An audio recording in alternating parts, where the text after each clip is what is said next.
જય શ્રી કૃષ્ણ મિત્રો, કેમ છો તમે બધા? શું તમે પણ જ્યારે રેસ્ટોરન્ટમાં બાર્બેક્યુ એન્જોય કરો છો તો તમને એવું લાગે છે કે આવા આલુ ટિક્કા તો ઘરે બને જ નહીં? તો આજે રેસ્ટોરન્ટને પણ ટક્કર મારે તેવા ટેસ્ટી પનીર ટિક્કા ઘરે જ તૈયાર કરી લઈએ. અને તેના માટે આ મસાલો કે પછી મેરિનેશન બનાવવાની જ ખૂબી છે. જે આવી રીતે બનાવશો તો આલુ ટિક્કા પણ જોરદાર તૈયાર થશે. તો ચલો રેસીપી શરૂ કરીએ. તો અહીંયા મેં એક મોટી સાઇઝનું કેપ્સિકમ લઈ લીધું છે. તો જ્યારે પણ આપણે પનીર ટિક્કા કે આલુ ટિક્કા તૈયાર કરીએ તો તેમાં જે પણ આપણે શાક એડ કરતા હોઈએ તેને આ રીતે મોટા પીસમાં જ કટ કરવાનું છે. અંદરથી બીનો ભાગ કે વધારાનો ભાગ કાઢી લેવાનો છે. હવે ટમેટાં લીધા છે તો ટમેટાં થોડા કડક અને તાજા જ લેવા.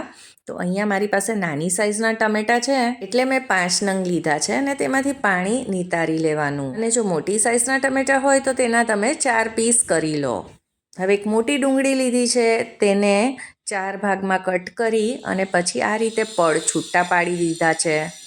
હવે આ પડને આપણે ભેગા કરી અને ફરીથી 2 ભાગમાં કરી દઈશું.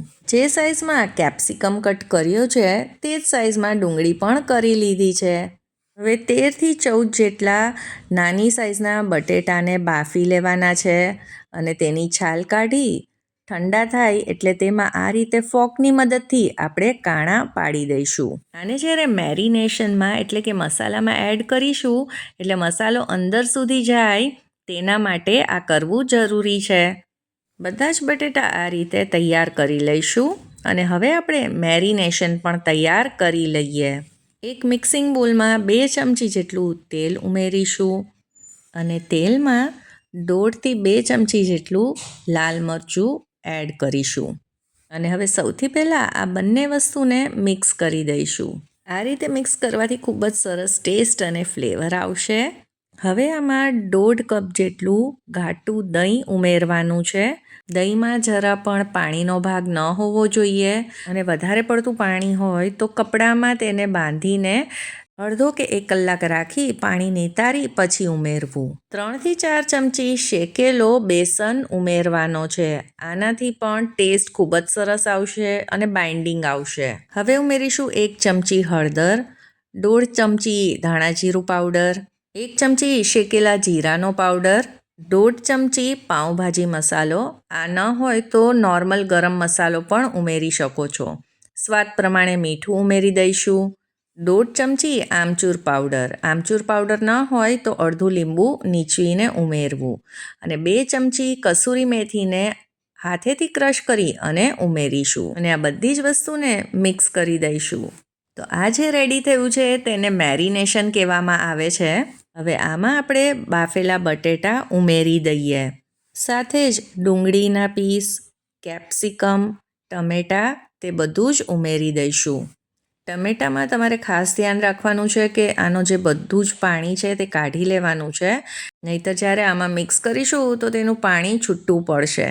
હવે બધું જ મિક્સ કરીશું એટલે મેરિનેશન સરસ રીતે બધા શાકભાજીને કોટ કરી લે. હવે એને 15 મિનિટ માટે રેસ્ટ આપીશું. તો આલુ ટિક્કાને ગેસ ઉપર કે તંદૂરમાં ગ્રીલ કરીને બનાવવામાં આવે છે. તેના માટે આ રીતે સ્ક્યુઅર્સની જરૂર હોય છે.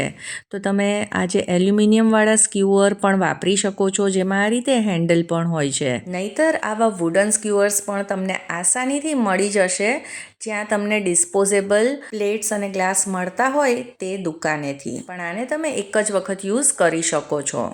15 મિનિટ પછી આપણે ચેક કરીએ તો બટેટા અને આ બધી જ વસ્તુ સરસ રીતે આમાં મેરિનેટ થઈ ગઈ છે. તો હવે આ સ્ક્યુઅરમાં આપણે તેને લગાવતા જઈએ. તો સૌથી પહેલાં આમાં ડુંગળી આવી રીતે એડ કરી છે. પછી બાફેલું બટેટું લીધું છે. પછી ટમેટાના પીસને આમાં ઉમેરી દીધું છે. પછી એક કેપ્સિકમનો પીસ એડ કર્યો છે. તેના પછી ફરીથી બટેટું અને પછી ડુંગળી. હવે આ શાકભાજી તમે કોઈ પણ રીતે અરેન્જ કરી શકો છો. ને આ જ રીતે આપણે સ્ક્યુઅર્સ તૈયાર કરી લેવાના. હવે આને ગ્રીલ કરવા માટે ગેસ ઉપર આપણે જાળી આ રીતની જે આવે છે રોટલી ફૂલવવા માટેની તે મૂકી દઈશું. અને હવે આની ઉપર આપણે આ સ્ક્યુઅરને અરેન્જ કરીશું. તો અત્યારે આમાં 2 સ્ક્યુઅર આપણે મૂકીશું એટલે તે સરસ રીતે ગ્રીલ થાય. ફ્લેમને ધીમી રાખી અને ફેરવતા જઈ આપણે ગ્રીલ કરી લેવાનું છે. આ રીતે થોડુંક ગ્રીલ થાય એટલે આપણે ઉપરથી થોડુંક તેલ લગાવીને તેને બધી બાજુથી ગ્રીલ કરી લઈશું. આ રીતે ફેરવતા જશું તો ધીમા તાપે આ ફક્ત 7થી 8 મિનિટમાં જ સરસ રીતે ગ્રીલ થઈ જશે. આની ઉપર થોડોક ચાટ મસાલો અને લીંબુ નીચવીને ખાશો તો મજા જ પડી જશે અને ટેસ્ટ એવો કે કોઈ કહી જ નહીં શકે કે આ ઘરે તૈયાર કર્યા છે. વિડીયો પસંદ આવ્યો હોય તો લાઈક અને શેર કરજો અને મારી ચેનલને સબસ્ક્રાઈબ. સૌને જય શ્રી કૃષ્ણ.